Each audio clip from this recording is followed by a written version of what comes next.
So the booster course pass wave 5 is out. I've played it and wow, it's quite good. Now, I have a couple hot takes on it. Honestly, I hope you respect them and you could even leave your opinions in the comments. I'll read them. I don't have many comments anyway.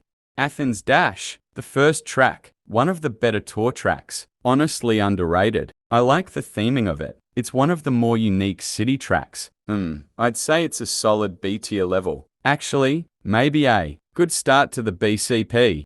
Oh yes, Daisy Cruiser, a classic course. It's a great GCN track and I'm happy it's added in MK8. Love the pool. Goombas, they do be vibing. My only problem with this update is something that's quite overlooked. This, in fact, being the size change in the pool area. If you compare the GCN and MK7 version to the MK8 version, you'll see what I mean. It's like you're required to go in the pool. It's really just a nitpick though. Solid a tier track. They did it well. Oh boy. Now, I have a hot take here. Please just hear me out before you type horrific shit in the comments. Moonview Highway is not very good in the booster course pass. Okay, so it's not a bad level, but there's one thing I just don't like about this level. And, no, it's not the bomb cars. They're funny. It's this part right here. I do like the randomization, but the fact the boost pads are included makes this level so unbalanced.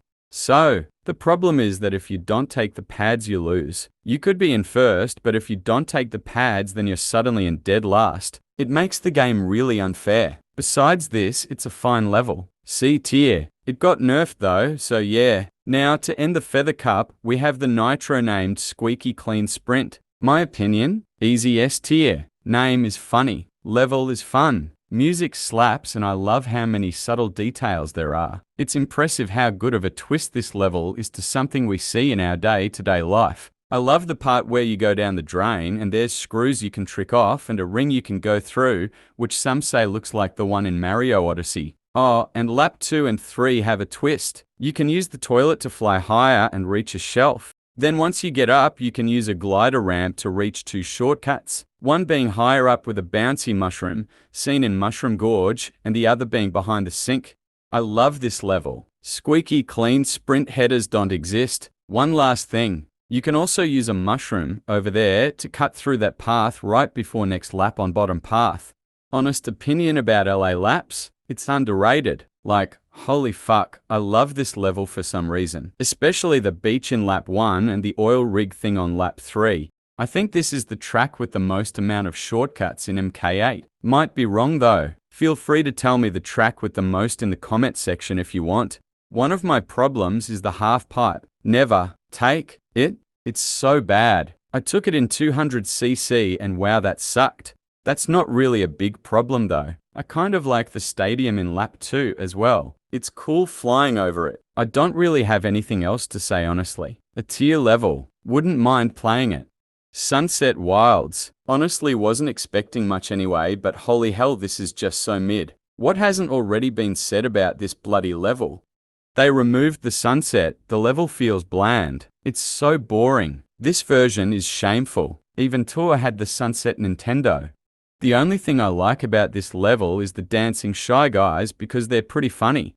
Such a disappointment. Wasn't expecting much though. Anyway, D tier. Would be a C if Nintendo added the sunset. Not really much to say about this level. Moving on.